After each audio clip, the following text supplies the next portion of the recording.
Hi guys. Hey guys, in this episode we pick up where we left off in that beautiful little spot just outside Icefields Parkway, heading towards Jasper. We're going to try and do things a little bit different for you in this episode, showing you a little bit more about the van life side of things and what we get up to on the road. You can expect to see us doing some really cool hikes in the Icefields Parkway, the Wilcox hike I believe. And then when we get to Jasper, we're going to be doing the Snaring trail and kind of making up a little bit of it as we go along, as well as seeing a whole load of bears around Lake Maligne. We hope you guys enjoy. Morning, just woken up and apparently it's a different season. Look at this. It's turned into a winter wonderland. It's summer. Yeah. It's summer and we're in the northern hemisphere. How did this actually happen? Right, here's the lowdown. The snow has started to melt, which is good news. The bad news is we have run out of gas. So we're going to have to do things the Cape Breton way and cook everything off an open fire. I'm not going to use the Kadai this time because I'm feeling lazy and I can't be bothered to take that off. Plus it'll be kind of fun using a fire pit. I'm just going to have to make some modifications so we can balance our stuff on it. Now we're not going to do that hike today because the mountain we were going to hike is actually two mountains behind the one you can barely see over there, and as you can see the snow line is still there and the mountain we want to hike is higher than those, so it will probably be a bit risky, especially as the weather is being a bit temperamental today. So we're going to stay here, which will be good for us because we need a down day, and also I need to finish a video for you guys.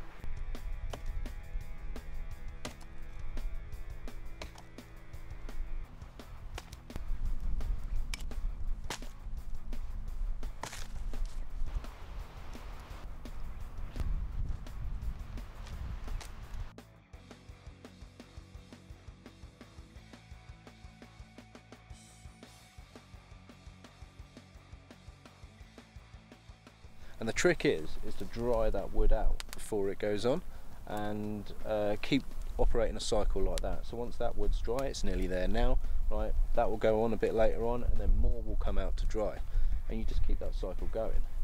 We learned that lesson in Cape Breton, and to be fair, it was a lot worse there. It was raining solidly for days.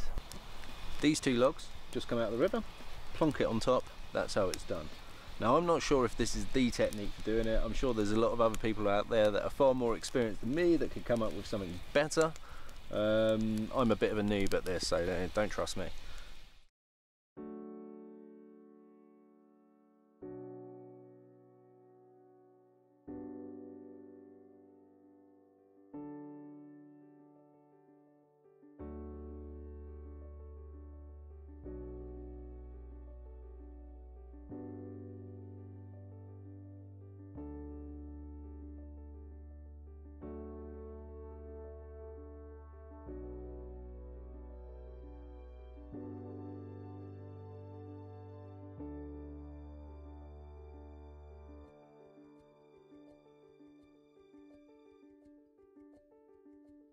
Good morning guys. Well, we thought we were the only ones here in this area, but this morning I looked out the window, it must have been about 8:30, so it wasn't that early, and just bowling past, bold as brass, was a big grey wolf. God, that thing is so beautiful. So I'm outside now, I'm going to light the fire, but I'm veering between wanting to find it just because it was so stunning, but also absolutely pantsing it, and maybe rethinking making the coffee this morning. But yeah. In keeping with the style of this trip, we just make up the plans as we go. So instead of going all the way over there today to do a hike there, we've actually just figured out that that isn't even the highest part of the Icefields.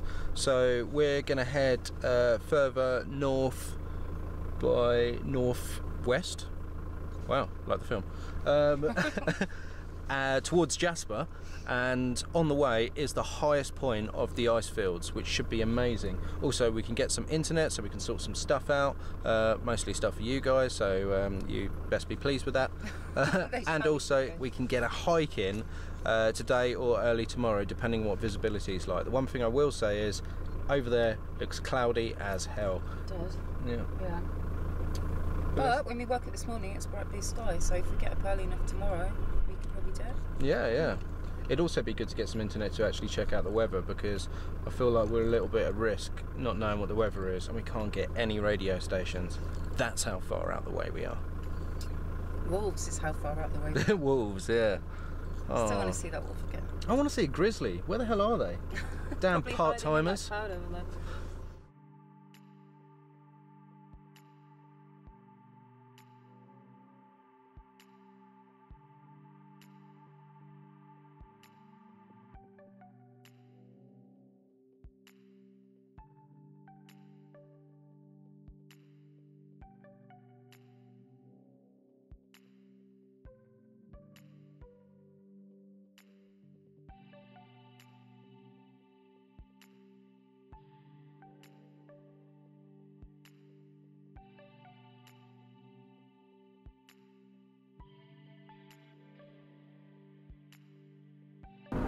Just found a fuel station, and it was the most expensive fuel that we've ever seen, but actually that wasn't even the half of it. And I don't want to sound like a moany old woman, but we went into the tourist shop and bought some bread.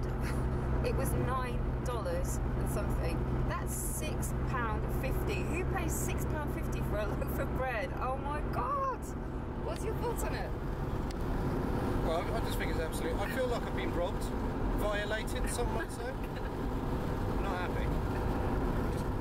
Unfortunately, I let Nix go in there unattended, and she bought $21 worth of sweets.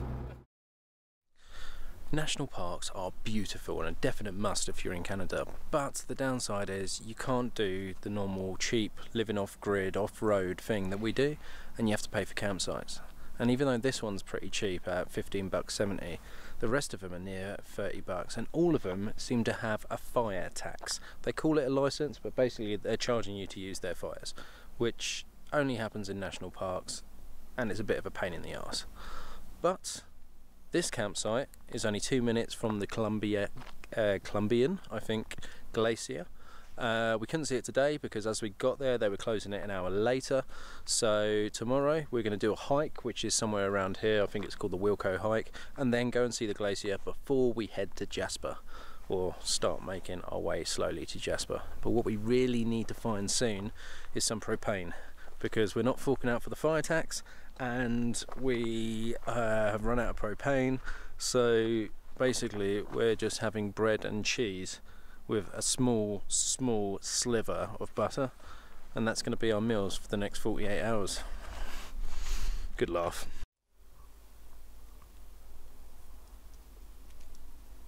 We just can't seem to escape the snow.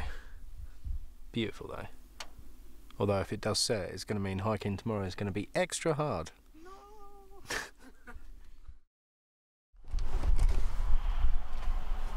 So we're about to do this hike, which takes us to one of the highest points in the park, which should be pretty good.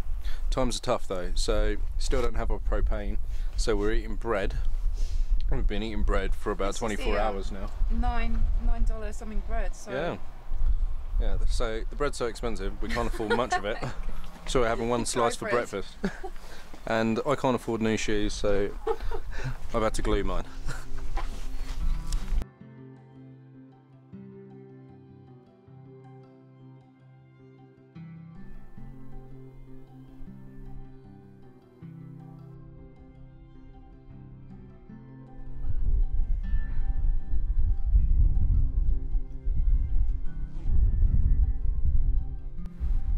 I've actually decided to go a little bit higher and try and get up to the top over there.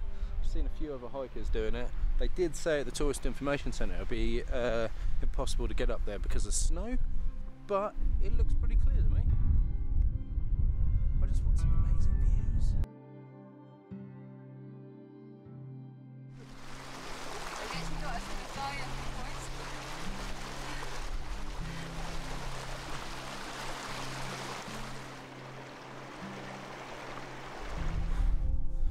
This is turning into a bit of a grueling climb now.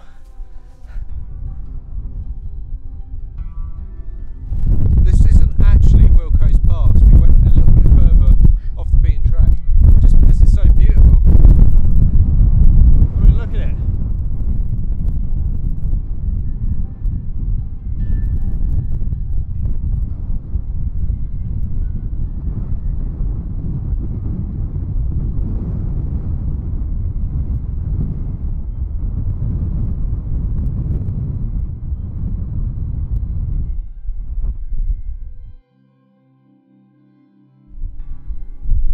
after Nix has caught her breath, we're going to be heading to the Columbia Icefield just over there. And to do that, what we're going to do is drive down to near where that lake is, down there, and then hike all the way up and as far up as we can go before they tell us we can't go any further. It's going to be epic. It wasn't a pretty sight, that is for sure, but after the other day's failed attempt at hiking, I'm so glad I did it. It was pretty great when we got to the top, and actually it feels like we've accomplished something really good. So yeah, 2 down, maybe I'll get fitter and do some more in the future. It's pretty beautiful, but unless you can get on the ice, I'm not sure how cool it's going to be. Anyway, see that kind of trench line up there and the other ridge over there? That is where the glacier has actually carved away a U into this valley, and there was a mini ice age somewhere in the 1800s, and that's when it did that, which was pretty epic. And where we've just passed, just over there, probably where that guy is, that's where in 1992 the glacier was, and it slowly receded.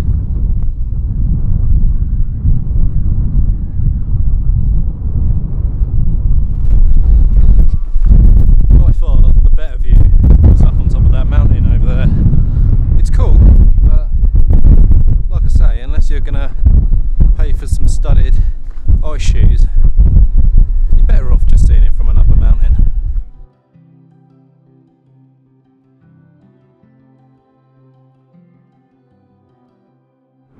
So we've just come out of the Icefields Parkway heading north towards Jasper, and we've just started to get into like the Jasper Valley, and it's amazing how there's all these different colours. It's almost like it's autumn, the fall.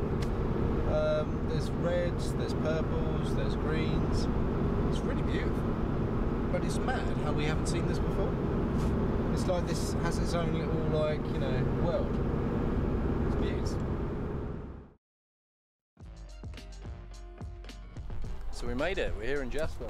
We managed to get our propane top up as well. So we've just had some coffees, which is an absolute lifesaver because Nix and I were flagging something chronic with our caffeine hangovers.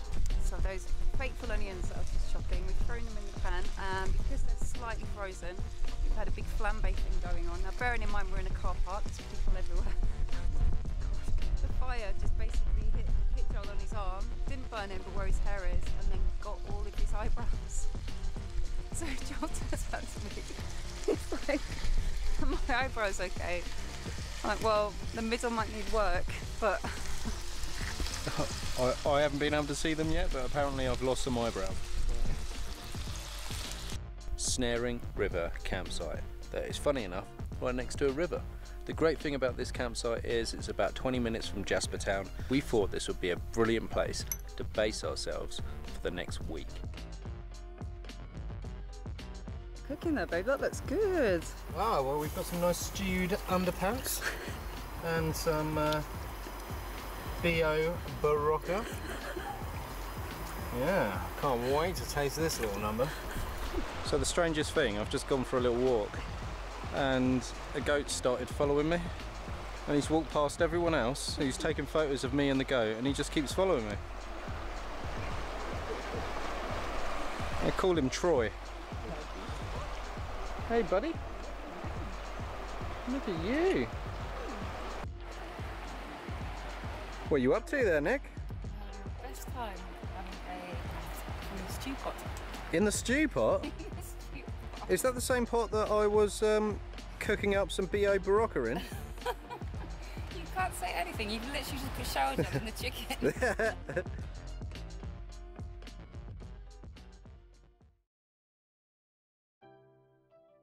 So we're doing the snaring trail today. We've actually been staying here for a few days. It's beautiful. It's a little campsite, like a little wilderness spot. And we're going to bike a little bit of the way because I'm really unfit.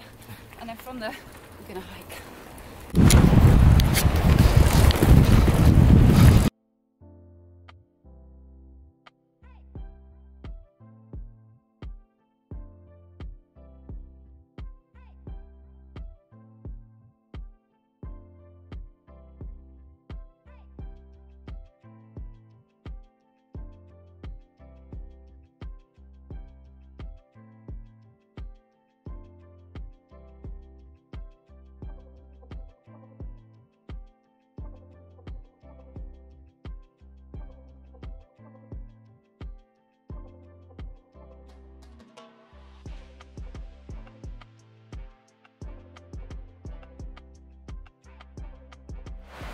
We're about just over 2 months into our trip right now, and it's funny how you're kind of like, your mindset on life priorities kind of flips.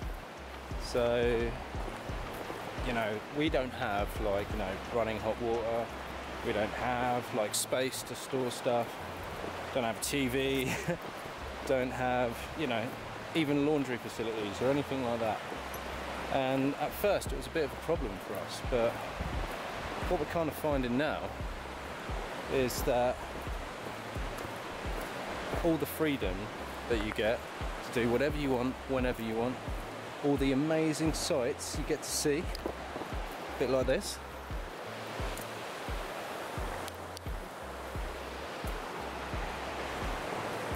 All of that sort of stuff massively outweighs, you know, having amenities. And I'm kind of at a point now where I'm not even thinking about the stuff that I'm missing anymore. Like, oh, you know, I wish I could have a shower or stuff like that. Our kind of go-to thing is, oh, shall we go down to the river and take the big pan with us and have a wash up this evening? Yeah, that sounds great. And it's just mad how your mind just flips, and suddenly you don't need all that stuff that you got back home. Even though you folks back home would probably think we look right states. We don't care.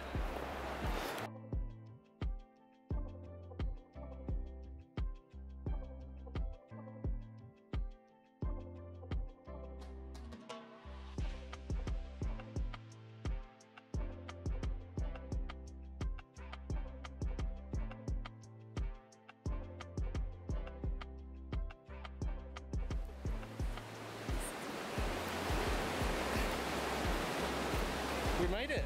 We did! To the gorge. I think my being indifferent about hiking has just changed. That was so amazing, and really tricky in places, but so worth it. I mean, look at it.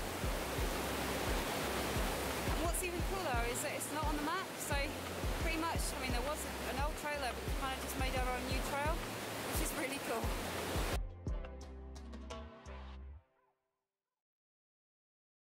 Morning.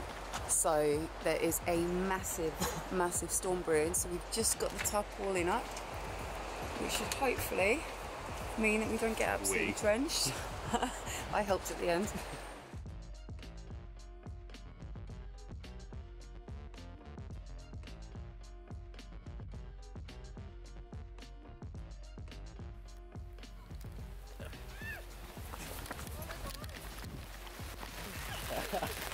It's raining!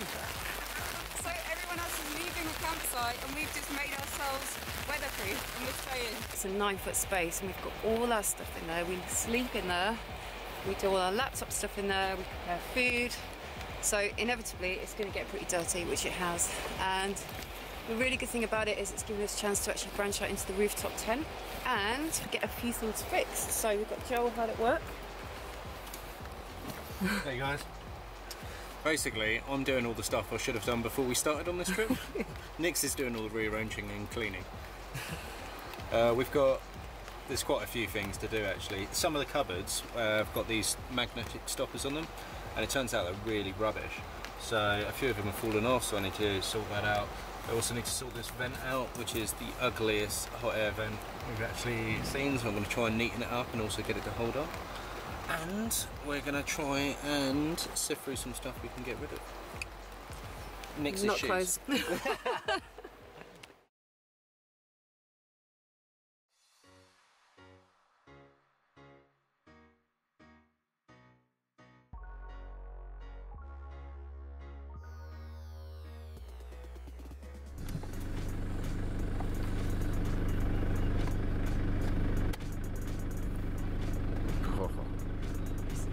He's adorable, isn't he?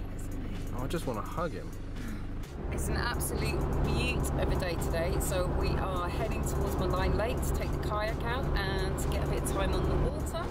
And so far we've been pretty rubbish at reading the maps, so we've managed to check out a few more lakes along the way, and we've seen a bear, which is pretty amazing.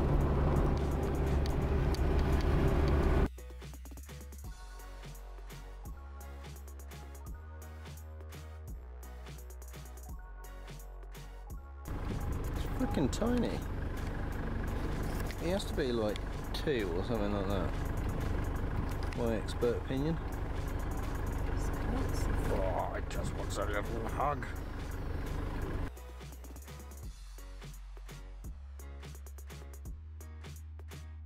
Come on, that's it. I'm looking for a course of about south-southeast, which is that way, by the way. Yes, come on.